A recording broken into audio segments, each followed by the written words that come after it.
Hello, everybody. Welcome once again to Pass Pirate Pay, the movie discussion show. My name is Ken. I'm your host alongside my co-host, Andy. Andy, how you doing? I'm doing pretty good. All right. That's good to hear.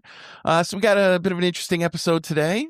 It's going to be listener-sponsored content. Yeah, well, listener advised. Yeah, sponsored not so much. But, yeah, if Long gives us some money, then we could say sponsored.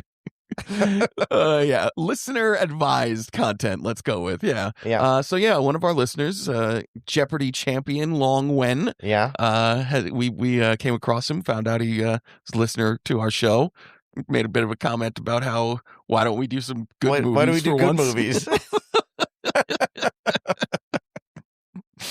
So you asked him what a good movie would be for us to do. Yeah. And he selected for you Valhalla Rising. Uh-huh. So here we are today. We're going to be doing a trio of movies featuring the inimitable Mads Mikkelsen. I'm going to call it Mad About Mads. Oh, I like it.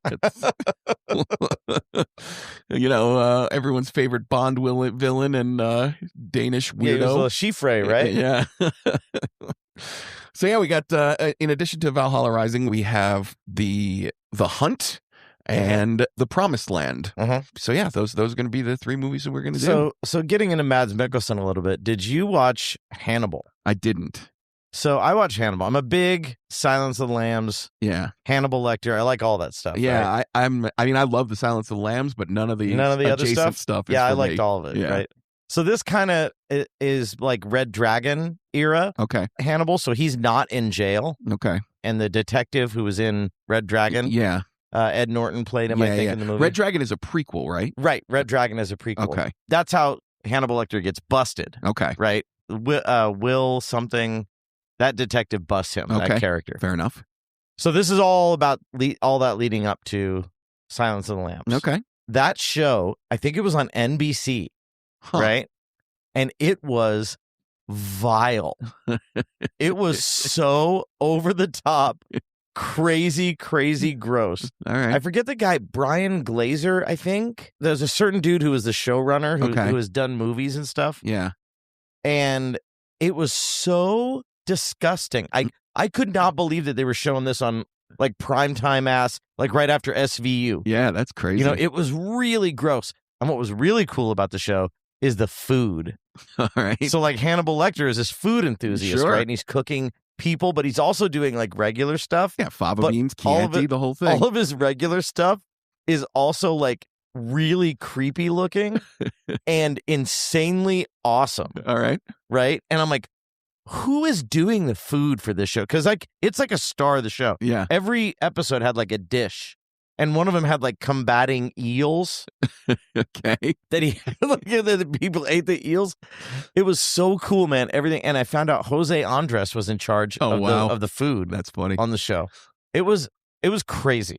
All right. It was great. It was not very good. Yeah. But it was an insane show for violence and crazy looking, awesome, weird, disgusting food. So that's my kind of introduction to Mads Mikkelsen. Yeah, I don't have much of a history with Mads. Like I said, he's in Casino Royale, right? That's the Bond movie he's in. Uh-huh. Yeah, so I've seen that. Rogue One, obviously, and Another Round, which came out. That's a Danish language movie that came out a few years ago. But I think those are the only Mads I've ever experienced before we get into these three. Okay. So not a lot of history. I just know him as I look at him and I see his face and I'm like, that's a creepy dude. He is a creepy dude. He's a great actor though. I think he's good. He's definitely good. I think he's a really good actor. Yeah. All right, so you want to dive right in? Sure, let's go. All right, let's go for it. Let's start with Long's pick. Let's go with all right. 2009. Is that chronologically correct? It is chronologically the first, but this week we're gonna diverge from our usual trick of chronological order for reasons that will become clear. Fair enough. But we are going to start with the first one, and that is 2009's Valhalla Rising. This movie is directed by Nicholas Winding Refn. He's best known for directing the Ryan Gosling movie Drive. I had no idea. Yeah, and this was the movie he did right before that one. This was his last Danish movie before making the jump to American screens. Okay. Even though this one's in English, it's very Scandinavian. Even though all the actors I think are like English or Scottish or something. Okay. Except for Mads, who does not speak in this movie. Not ever. Right? Not a single word. Okay. He's acting entirely with his eye. Because he plays a character called One Eye, named because he has one eye. Yeah, and a gross other eye. Yeah, it looks like it's been I don't know, burned shut, the eye socket where his other eyeball would be. Seems like it's pretty gross. The movie starts with some very ominous looking text about how the Christians have come to Scandinavia, wherever they are, and they're chasing the heathens out of town through brutal means. That's our introduction to what's going on. We see Mads as One Eye. He is chained up. He's being kept as some sort of gladiator slave. Yeah. Where in the mountains of where are they? I can't really tell. It's just like somewhere in Scandinavia. Okay. I don't know, Denmark, Sweden. I don't know exactly where. Norway. I don't know. Okay. We were quickly introduced to One Eye as like the ultimate badass, right? Like, yeah, the fights that they have him in are more like, you know what bear baiting is? It's a thing from like Shakespearean times and before, where they would have a dog fight a bear, except the bear was chained up. Like really just fucking horribly brutal shit that they used to do in the the days before cell phones. But yeah, so in this situation, One Eye is the bear. He's fighting against two dudes. He's chained by the throat to a post, and he's just like dispatching of these dudes without really any kind of problem. Yeah, it's like he's that much of a badass. So then the dude who owns him is compelled to sell him to a different dude, but that guy, I guess, didn't get the memo. Speaking of Hannibal Lecter, when we're making the transfer of property of One Eye, they didn't get all the security protocols, because he quickly escapes and murders the captors. And he's out on his own with was that he disemboweled the there's a really awful disembowelment scene. He disembowels a guy with his bare hands. Like crazy. Like he just we see him dig his fingers into the guy's guts and just rip all of his intestines out. There's a lot of the early part of this movie is a lot of really disgusting violence. Yeah, there is. Really gross. Mads Mikkelsen very comfortable with ultra violence. Yeah, yes, he is. But yeah, so now he's out on his own. There's a little blonde-haired boy who is following him around. He had been responsible for feeding the slaves when One Eye was enslaved. Yeah. So now he's just Mads is I guess kind of looking out for him. I don't really know what's going on. But anytime anybody needs to know anything about One Eye, the little boy speaks for him, because One Eye is not capable of speech. So before we go any further, do we ever find out where One Eye stands? Like, is he a Christian? Is he a Scandinavian? Are the bad guys Christians? Like I got kind of lost on that. So the people, I don't know what One Eye is. The people who are enslaving him at the beginning, they're Vikings. They worship Norse gods and stuff. Okay, because they're being driven out by the Christians. So then when One Eye and the little boy come upon a group of Christians, they're like, oh, we should kill this guy, because the Christians, when we meet the first time we meet Christians in this movie, we see them in front of like a pile of burning bodies, and then there's a group of naked women chained together like a harem. Something went down. But we never see these women again ever. But it's just like, okay, so it's pretty clear that this movie doesn't want us to think very good things about Christians, because that's how we're introduced to the so-called Christian characters. Yeah, I certainly have no problem with that. But yeah, because One Eye never talks, we don't really know if the Vikings had enslaved him because he was a Christian, or if there was just like intertribal shit going on, and then the Christians showed up. But we don't really know. We don't know anything about One Eye. He's a total cipher, because he never speaks. We never have any idea. But the Christians are like, hey, you're a really good warrior. We're on our way to Jerusalem to go murder some Muslims and take back the Holy Land. Why don't you come with us? So then they get on this like really tiny sailboat and they're going to sail from wherever they are to Jerusalem. That's the plan. And eventually they get lost in this fog, and for what is probably a really long time. It seems like a really long time. They're convinced that they're going to die of thirst because there's no wind. There's a dense mist covering everything, so they have no idea where they are, and they're just drifting. And at one point, the Christians are like, "Oh, it's that little boy. Let's go kill him." And somebody goes to kill him, and One Eye is obviously not having that, so quickly murders the guy who's going to do it. And it's like, okay, I guess we're not going to kill the kid. But then, for reasons we don't really understand, at some point, One Eye decides to take a sip of the water that they're in, and it's like, oh, we're now in fresh water.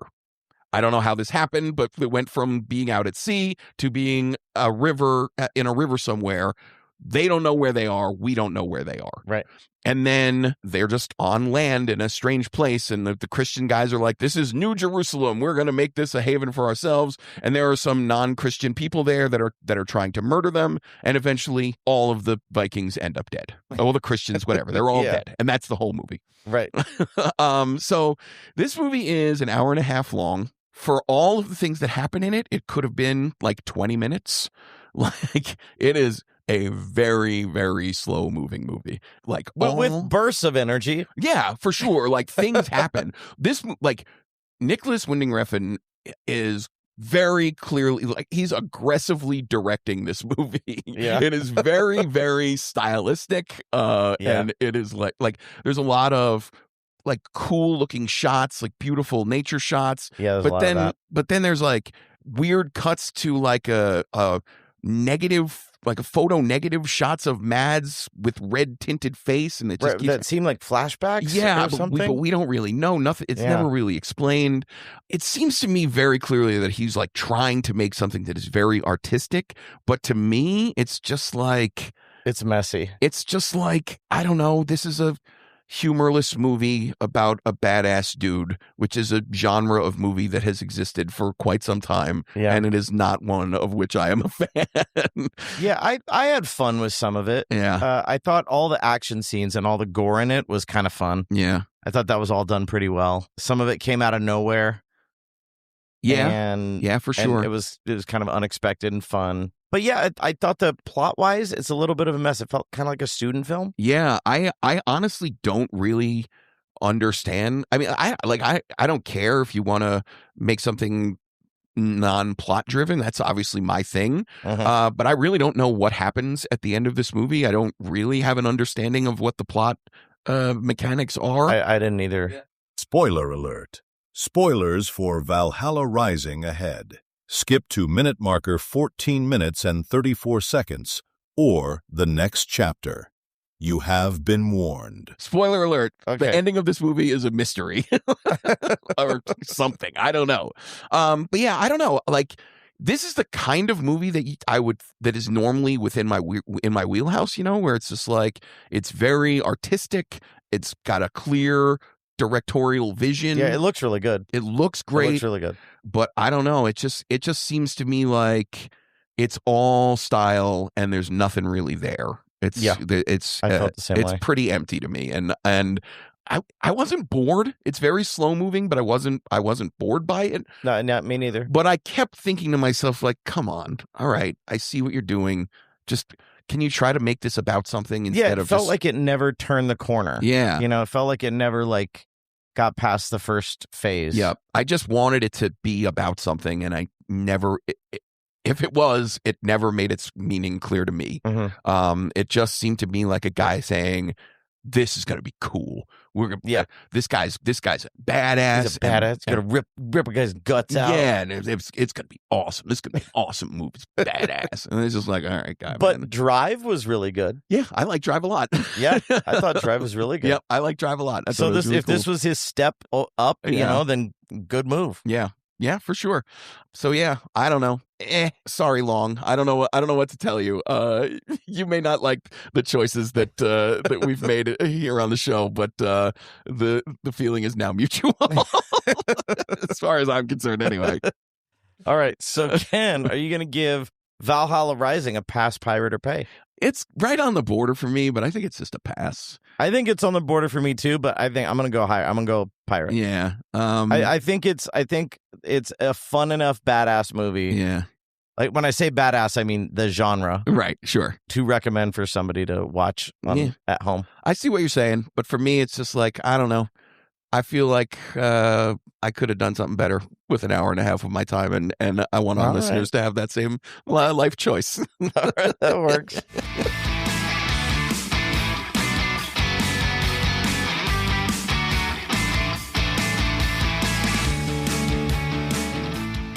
All right, moving on. We're going to go right to 2023 for The Promised Land. Mm-hmm. We're going to be skipping The Hunt, but don't worry, our conversation of The Hunt is still to come. It's coming. So The Promised Land for 2023 is directed by Nikolai Arcel. Did you look up this gentleman's filmography? I did not. Oh, well, I have not seen any of his movies, but I know you have. Oh, okay. Yeah, he has directed a little movie called The Dark Tower. Oh, no. Oh, yes. Oh, no. I know this is one of your all-time favorites. I'm glad I didn't know that before I went into this one. So yeah, famously, Dark Tower, a 7-book series by Stephen King, compacted into one hour and a half piece of shit. This gentleman decided to make it into an hour and a half long movie for no one. He made that for no one. That I have never seen it. I have read all the Dark Tower books, but I was warned about how terrible this movie was, and I decided lucky goose. Yeah, I decided to heed those warnings, and I did not see this movie. But yeah, the Dark Tower, just widely reviled by pretty much everybody. Everybody. Because, see, as someone who's read all the books, I know the pieces he's trying to cram together. Yeah. And I'm like, what are you doing? Yeah. This is terrible. What are you doing? But as a just an onlooker, someone who's just going to the movies to see the Stephen King movie, it must have been the most confusing fucking thing ever. Right. Just all these weird elements and things coming in. And right. Because the thing about the Dark Tower, I mean, it's 7 books long, but not even that. Like, pretty much every book Stephen King has ever written contributes to the lore of the Dark Tower. Right. So if you're just trying to cram that onto a movie. All the roads lead back there. It's it all rotates around the Dark Tower. Yeah. So yeah, that's what this. So there were in the Dark Tower, there are Easter eggs to other Stephen King movies, making it even more confusing. Yeah. So that's our friend Nikolai Arcel. Oh no, that's a bad start. Land. So yeah, here's what this movie is about. It's Mads is our main guy. He plays Captain Kalen. This movie takes place in like the 1700s. That feels right, yeah. And the King of Denmark is offering titles and nobility and land for anybody who can go out and tame the barren wilderness, the heath of the Jutland, which is a section of Denmark, which is just a bunch of dead ass grass. Yeah, right? It's like there's no soil anywhere. It's just rocks and heather and wind. It's very very desolate. And there are also bandits who are gypsies, who are bandits, living out there, who are ready to kill the people who come out to settle this land. It's this. I got the feeling early on, like, is this going to be a Western? Is this going to be like a Danish version of a Western? I think it had a few elements of that. It definitely early on. It definitely has that like kind Outlaw of feeling. Josie Wales. Yeah. So yeah, Mads he goes with this plan to some Danish noblemen, and they're like, listen, nobody can do it. But we already sent a bunch of people out there. We're not giving you any money to go do this thing. It's not happening. Get out of here. And he's like, and Mads is like, nope, I don't need your money. Just when I go out and do this thing, just make sure I get to be a nobleman. Yeah. And so I'm using my own money. Yeah. And he's broke. Like when we see him at the very beginning of the movie, he's living in like a homeless shelter for veterans, because he's been in the army for 20 years, but anyway, so he goes out there and he's going to do it. He's going to tame this land. Now his foe in this enterprise is this Danish nobleman, this young prick named De Schinkel. I thought a fucking legendary bad guy. Like I was going to say, one of and he is Longshanks style bad guy. I couldn't stop thinking about Braveheart while I was watching this movie. Me too. Not only because Dashinkle actually defenestrates somebody, tosses a woman out of an open window to her death. Like that's not the only comparison to Longshanks. I hated him so much. He is an absolutely punch in the faceable dude right from the get-go. Yeah, like just a great job. Yeah, like the guy who's playing him is smarmy and like shitty, just the worst dude ever. Just a perfect casting. And like the things he does, like he's got his cousin who's a woman, beautiful woman living with him, and because it's the 1700s and it's the royalty, he's going to marry her. Her father has got a title, but he's got no money, and Dashinkle has all this money, so he gets to marry whoever he wants, and he's going to marry his cousin, and she is not happy about it, mostly because like the way he's trying to impress her is like bragging about how he's raping all of the women servants that he has working for him and torturing people to death. This is the kind of things he's doing. Like there's a scene at a party that they're throwing where a worker who had been contracted by Dashinkle to work his farms and run away because Dashinkle is such a monster. Then he's caught, and they're like, "All right, well, we're going to torture him." But he ran away to Captain Kalen, to Mads, and he was working for Mads. And they had a relationship. Yeah. They were, and his wife was living back there. Yeah, and his wife, another servant that had been raped over and over again by this reprehensible human being. So yeah, the reason why the man and his wife are willing to help Mads even though he has no money is because helping him negatively impacts Dashinkle, and all anybody wants to do is screw this guy over because he's such an absolute monster. Yeah. But anyway, the guy is captured, and the punishment for being a runaway worker, apparently, in addition to the lashes from whips that are like scars all over the dude's back. This is the second movie of the two that we're watching where somebody has whip scars all over their back too. Apparently bad shit was going on in Denmark back in those days. Yeah. It was going on all over the place. Yeah, that's for sure. But these are white people. But anyway, so the punishment is they throw him in this pit, and they're going to pour boiling water on him. Yeah. Like, that's the simplest thing. And so they pour some boiling water on him, and they pour a little on him, and he's screaming, and Dashinkle just keeps saying over and over again, he goes, "One more time for the pretty girls." And they just keep pouring more boiling water on this dude. And there's like a chorus of children there, standing right there. That part got me. Yeah. I was like, he's just murdering this guy in front of a bunch of children. And like everybody at the party is just absolutely horrified. And Dashinkle's advisors are like, "Listen, just knock it off. You're losing the crowd. Nobody wants this." And he's like, "No, one more time for the pretty girls." Yeah. And they just keep pouring water on this dude until he's dead. And it's just like, yikes. It was really bad. And like Mads Mikkelsen can't do anything about it. And, and he was the one who brought him there. Yeah. Oh, man, there were so many layers to that scene. It's a great scene, and I'm totally with you. Dashinkle is just an all-timer as a movie villain goes. He's really, really fantastic. Yeah, he's like top 10, man. Yeah.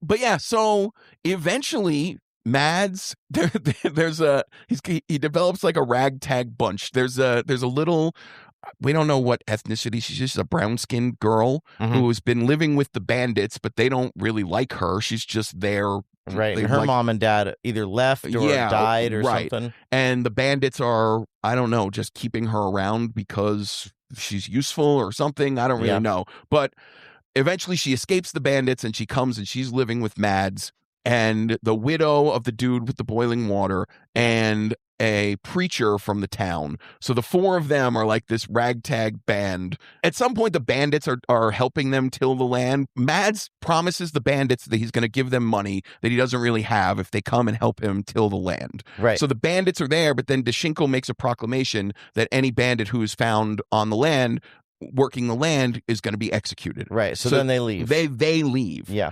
And then Mads and the little girl and the widow and the priest get all the work done themselves, and they actually cultivate the land into a viable potato farm. So they're making all these potatoes. So that's when the king decides to send all these settlers. That's right. Yeah. So then the king sends them.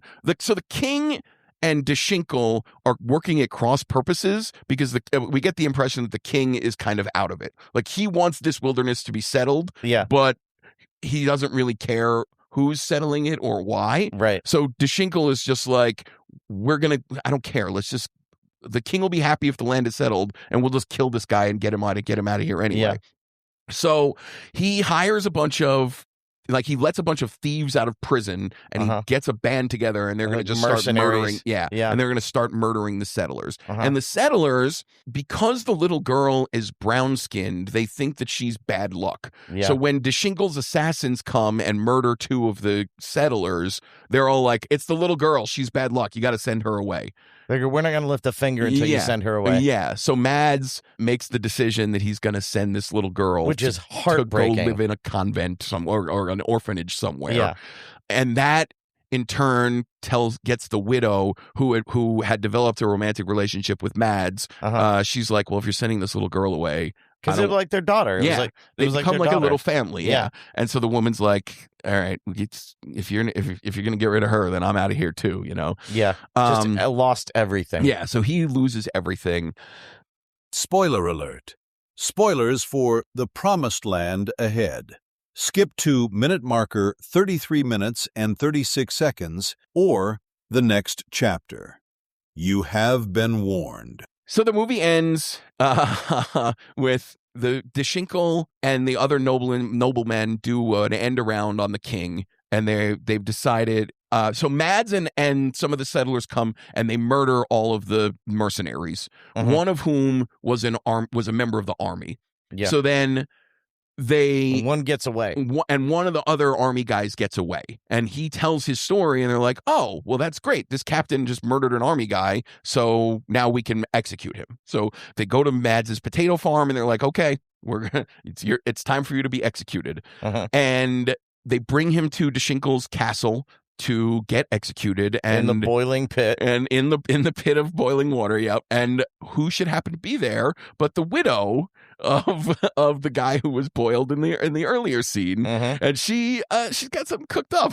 Yeah, she got a plan. She has the plan.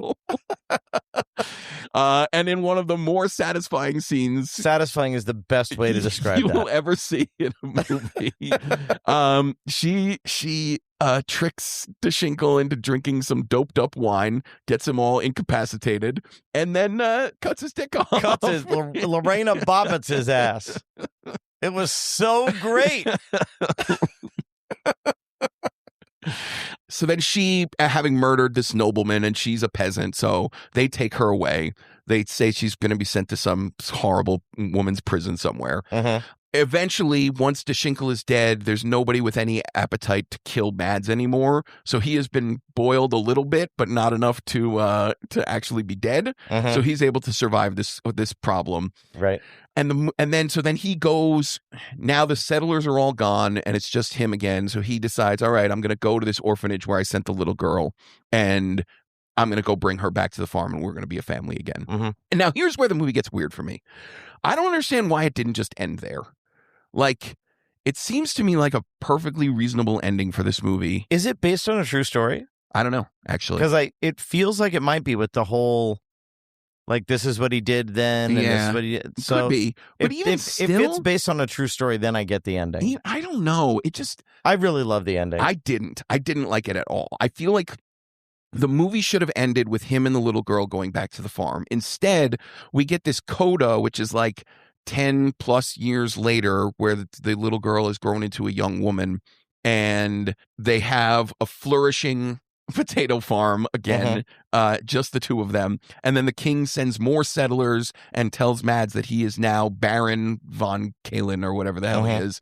And some wandering vagabonds or whatever come along. I think they're also gypsies, right? Yeah, something like that. Yeah. To do some kind of work on the house, and they stick around and are helping out around the farm. And then one of the guys falls in love with the little girl, who's now a woman, and she eventually leaves Mads, and then Mads decides there's nothing holding me here anymore either, so he renounces his title and goes and rescues the widow from the prison that she's in. I thought that was nice. And they ride off into the sunset together. I thought that was nice. I just don't get it. I don't know. I just don't know why you need that part. I thought after all this guy's been through. Yeah. You know, like I was watching Aaron Sorkin once on a masterclass. And he said, here's how you tell a story. It's really easy. You have your character and he wants something and you put stuff in front of him. Sure, yeah. And I mean, this is a classic example of that. You know, he goes, and he said they can get that thing or they can not get that thing. It's about the journey of trying to get that thing. But the thing is, like, if you end it with him and the little girl going back to the farm, like all the things he's been through, he now has this family. I mean, it's just him and the girl, but it's the family that he was seeking, and the thing that he wanted was to have this estate, and they do. So he gets his land, he gets his family, everything, and he doesn't get his whole family. Right. But in the end, he doesn't get his whole family either because the little girl leaves, and it's just so it. But I mean, the little girl leaves, but she's not a little girl. No, I know. People leave. But like, I'm saying there's an extra 10 minutes on this movie that don't tell anything new. It doesn't add anything to the story. I think it does. And here's what I think it is. All right. I think that all along you think that Mads Mikkelsen is after this noble title and this farm but it wasn't. He was actually, it was the people that were important. Right, but you get that same message when he goes back and gets the little girl. And you get it even more when he goes back and gets a wife. I don't think that's just I didn't want to see that wife languor away in prison after such a noble deed. No, for sure, that's true. But at the same time, like, credibly, that's not a thing that ever would have happened, right? She is a peasant who has murdered a nobleman. She would have been executed on the spot. They would have hanged her right away. We only invent this. Like, they even talk about how, oh no, she's going to have to be hanged. They even say that. But then the movie decides that it needs this extra beat with her. Like, we could have the movie end with her being killed, but Mads still finding his place with the little girl. You just have to introduce this non-plausible factor into the movie of like, oh no, she killed this nobleman, but for some reason we're just going to send her to prison instead of killing her so that she can be rescued later in an entirely implausible and unnecessary plot device. I don't know. Well, we saw him in Valhalla Rising. I don't think it's that implausible. But he is clearly a badass. But this movie is clearly trying to take place in the real world, whereas that one was not. And that's where I was like, because I watched Valhalla Rising, and then the next day I watched this, and I'm like, come on, Mads, I know you've got the skills. You know, go there, sneak in, and kill that motherfucker. I feel like the last 10 minutes didn't add anything to the movie. It was just doing the same bits over and over again, implausibly and unnecessarily. After going on this journey with this guy and just seeing setback after setback after setback, and you're just rooting for him the whole time. I agree. Yeah. After setback, it was kind of nice to see a happy ending. See that, but I know how you're sad sack motherfucker. No, you don't like no happy endings. I feel like him riding off into the sunset with the little girl, taking her back to the farm. That is a happy ending. It was, yeah. Like, he loved her. He learned that he was able to love this little girl. He realized his mistake and he writes it and brings it back. And like, he takes her and they become this family. She gets a happy ending. He gets a happy ending. It's the same happy ending. Yeah. It's just with a different person. You're just doing the same happy ending twice, which is unnecessary. This is the problem. Okay. But anyway, it's the last 10 minutes of the movie just feel totally unnecessary to me. That's all I was saying. Okay. It feels like you liked it, though. Yeah, for sure. Because I really liked it. Yeah, for sure. I really liked it. I thought, and it was kind of unexpected for me. Yeah. Because I had heard good things about this movie. And when I was watching, I'm like, I was like riveted the whole time. Yeah. I loved it. Yeah. I loved the whole thing. Yeah, I'm with you. I was totally into it. I think it's really good, for sure. All right. So, is that all you got, Kim? That's all I got. Is it a pass pirate pay for the Promised Land? Yeah, this one's a pay for sure. This is a pay. Way more people should see this. Yeah, for sure. I feel like no one's seen it, and more people should see it. Yeah. Oh, hey, just on a side note, somewhat tangentially, I want to alert our listeners. We call the show Pass Pirate Pay, but I have discovered a new service that allows you to watch movies for free without pirating them, as long as you have an active library card. Okay. So I just want to turn people onto this. All right. We're not being sponsored by Canopy or anything. I just I feel like this is a good resource for our people. I know we have listeners who have moral qualms about pirating things. Yep. So this is a fun way for people to be able to watch things for free without having to resort to piracy. Mm-hmm. So it's an app. You can download it on an NVIDIA Shield or a Fire Stick or whatever you use to stream things. Mm-hmm. The app is called Canopy with a K, Kanopy, and you hook into a library card. And you can watch something like 12 movies a month for free. And they have a really wide and super interesting library of like really cool, weird stuff. And all 3 of the movies we're doing on the show this week were available on Canopy. That's how I watched all of them. So unedited, no commercials, no full disembowelment. Oh yeah, I saw the guy get disemboweled with Mads' bare hands. I think it's great that you can get a library card and see people disemboweled. That kind of warms my heart. Exactly, that makes me proud to be an American. I think that's why the public libraries were invented. But anyway, yeah, so that's just a bit of a tangent. So anybody, if you're listening to this and you're looking for more ways to find content, especially things that are kind of outside the mainstream, which is a lot of stuff we do. Which is a lot of the stuff that we do. I cannot recommend Canopy highly enough. I think it's really good. All right, cool. Yeah.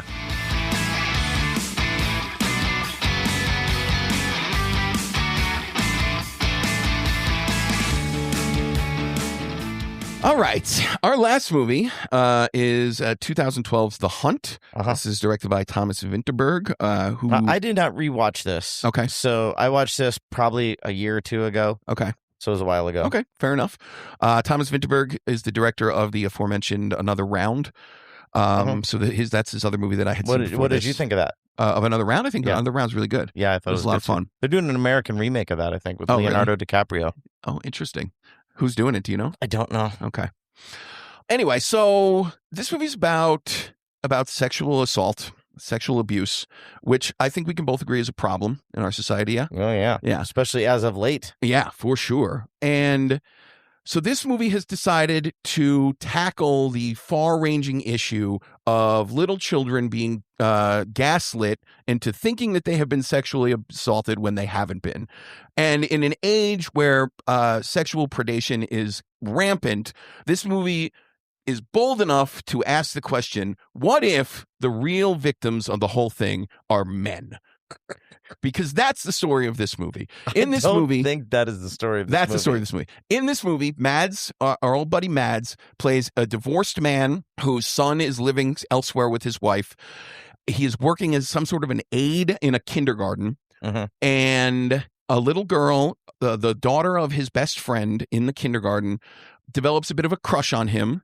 And when he tells her that this crush is age inappropriate and maybe she should focus her energies on maybe a boy her own age, she decides to repeat some language about a penis that she had heard from her older brother in regards to Mads. So she tells the kindergarten teacher that Mads has shown her his penis. And the teacher, she's like, "Oh, this is some serious business."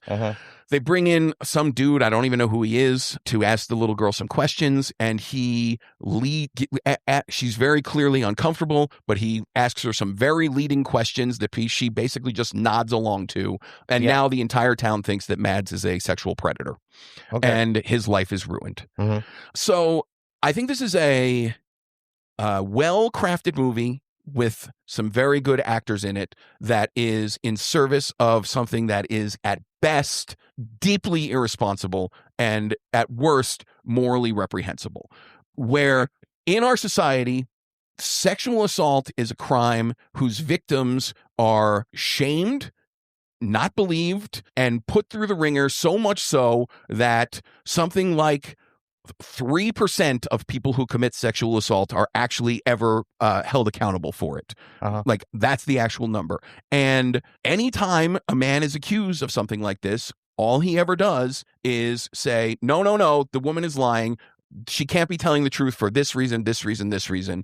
And you're just casting doubts on the believability of victims who are claiming that they've been assaulted, making it this impossible crime to report even more impossible.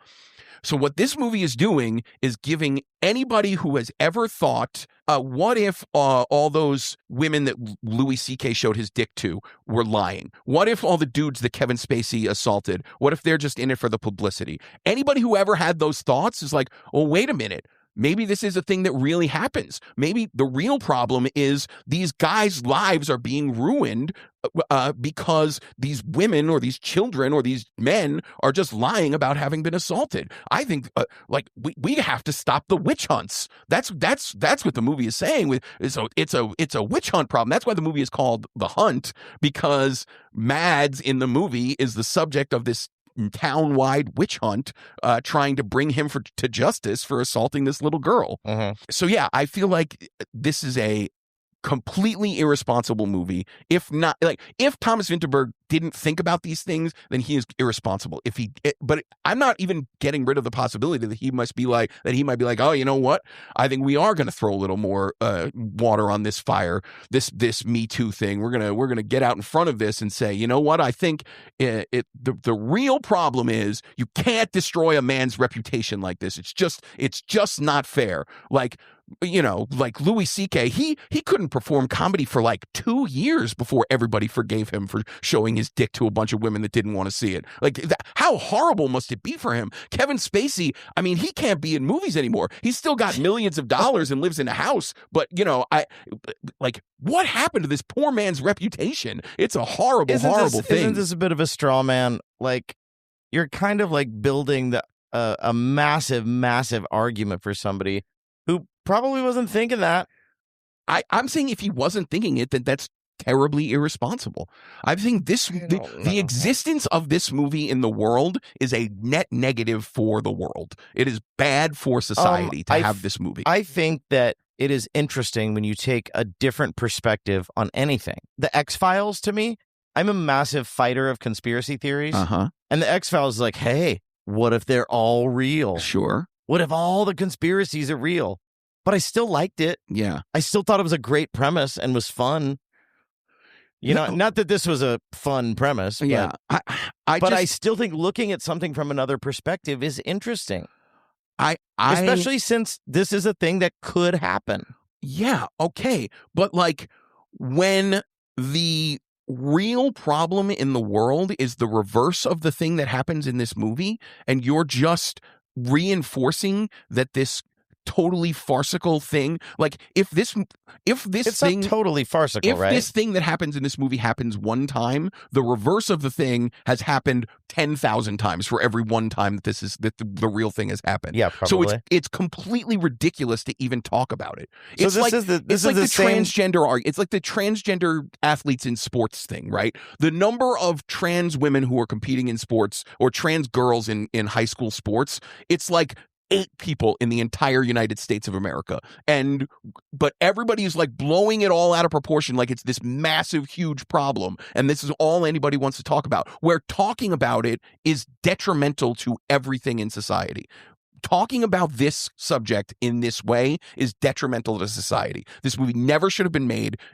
The talented people who were responsible for making this movie should be ashamed of themselves. Mads Mikkelsen should be out in public decrying the fact that he ever made this movie, saying, I'm sorry to everyone. I'm serious. This movie made me so angry, I can't even understand it. I tried to get you to not have us talk about the movie on the show just because I'm so incensed by the subject matter of this movie and the way it decides it's to go very about similar to our Bone Tomahawk thing. Yeah, this is like Bone Tomahawk times 100. It's so much worse. Right, but in both movies, it is a situation. It is not like zooming out and looking at all the people who are. It's a very intimate situation, right? Which it deals with just a very close, small group of people. But by making a movie like this with high profile actors and directors, you're putting the idea out there that this thing is real in a time when what we need to be focusing on in society is that the actual facts of the matter is it's not as real as the opposite problem, not even close to as real as the opposite, which is the real problem. I don't think it makes that particular argument. It's not saying here's another situation where this happened. This is happening all over. It's not. It's just this tiny thing. Right. Same thing with Bone Tomahawk. In fact, in Bone Tomahawk, there was other Indians that say, no, these Indians aren't like regular Indians. These are crazy. And it's it's a singular situation. But by putting it out into the world, you are making it bigger than it. This is not a real thing, right? This is not a small incident in a small town, right? This is a movie that is going to be seen by tens of thousands, hundreds of thousands, millions of people, whatever. And that's a Danish movie. I mean, whatever. I don't know how many people saw this movie. It was nominated for Best Foreign Language Picture at the Oscars. Oh, okay. It should have gotten a pretty. I mean, for a small Danish movie, I'm sure lots of people saw this thing, and I just think that by putting it out there on this scale, you are normalizing the lies that the people who are in this situation, who are actually guilty, are telling. You are making liars seem more plausible in a time when the truth is getting harder and harder to recognize in our world. I see your point, but I also see how it makes for a compelling story. Yeah. And I think if you're telling stories, I don't think it's your job to think of these massive social ramifications that you're responsible for. I think if you're telling a story in bad faith, you are. If you were telling a story like, I can't think of an example, but if you were telling some sort of propaganda-ish story, some preachy thing about an awful thing, but I don't think this was that. Yeah, I think it absolutely is that. I don't think it was. You really think that the filmmakers in their head were thinking, we need to say something for the real victims? I don't know, but I'm saying that there are bound to be huge numbers of people in the audience of this movie who are thinking exactly that. I was reading some of the comments on Letterboxd for people who have watched this movie, and the absolute fucking bile that these all dudes are spitting about how this fucking little girl, how this fucking little bitch ruined this guy's life. Like, that's the way people think about these things. I imagine some people do, yeah. But that's the world we live in. And I just don't think that we are a strong enough society. I even thought there was a part where he forgave her, right? Where he where they kind of... the movie ends with him forgiving the little girl. Yeah, I think that's kind of cool. That's kind of noble. That's... Yeah, okay. That's not something that's gross and disgusting and preachy and... Right, but the movie doesn't... Because the movie is taking this narrow view that you're talking about, where it's about this one thing, it's able to, Mads Mikkelsen's character in this movie is not a rapist. He's not a predator. He's not a bad guy. Right. So who cares that he forgives this little girl? Obviously, he should forgive this little girl. She was wait. in the movie. She was railroaded into the confession that she gave. Right. She didn't know what was going on. She's 5 years old. The reality is that most of the time, a huge majority of the time, when someone is accused of something like this, they will be guilty. And we need to be focusing, and they will be guilty, and they will be saying all of the same things that Mads is saying in this movie.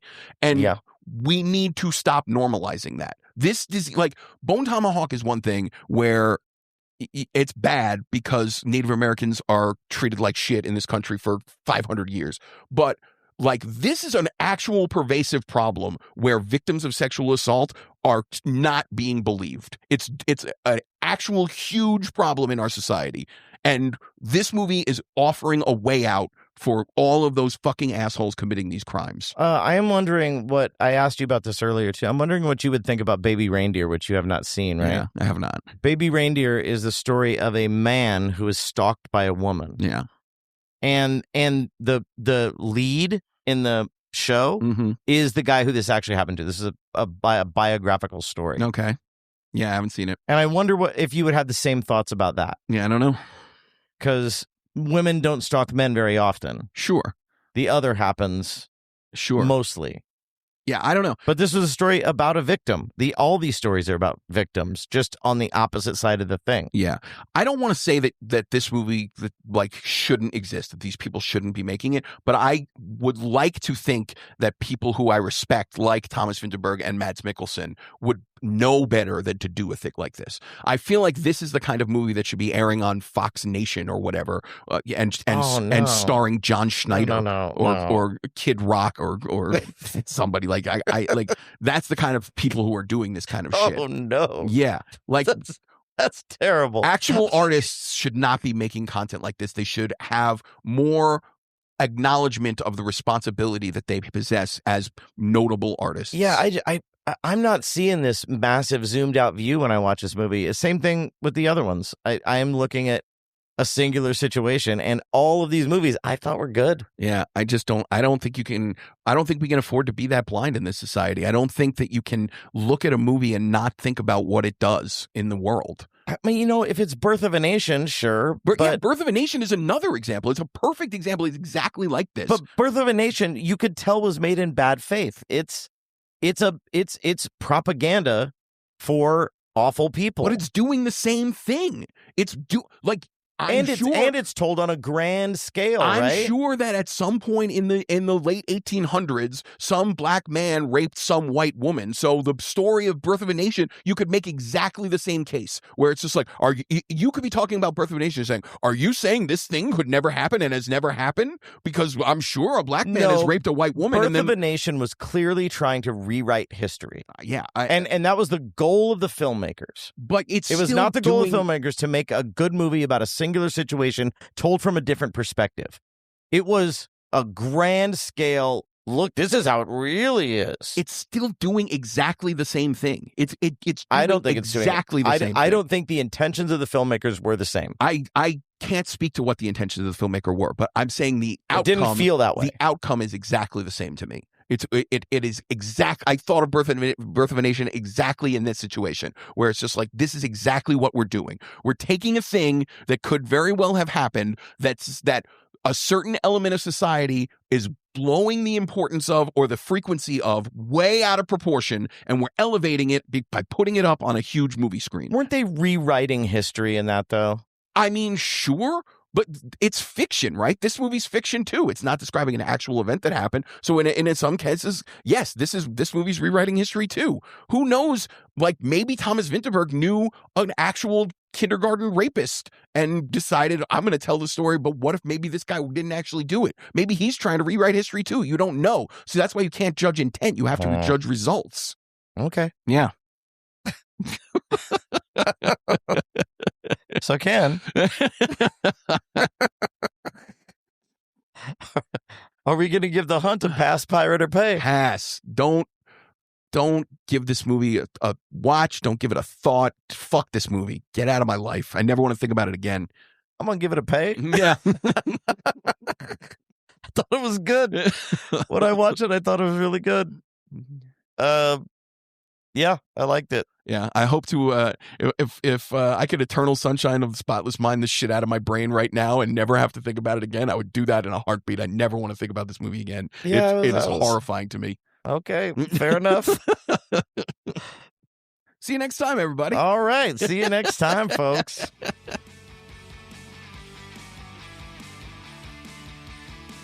Thanks for tuning in to Pass Pirate Pay. This episode was produced by the one and only Andy Morris. If you haven't already, hit that subscribe button on your favorite podcast app.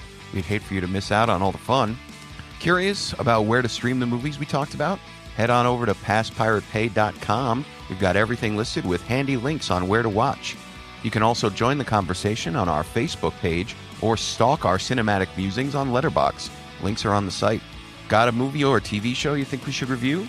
Fill out the contact form, or this is cool, you can even text us right through the episode player on our website's front page. Thanks again for hanging out with us. Until next time, keep watching, keep rating, and keep it past Pirate Pay.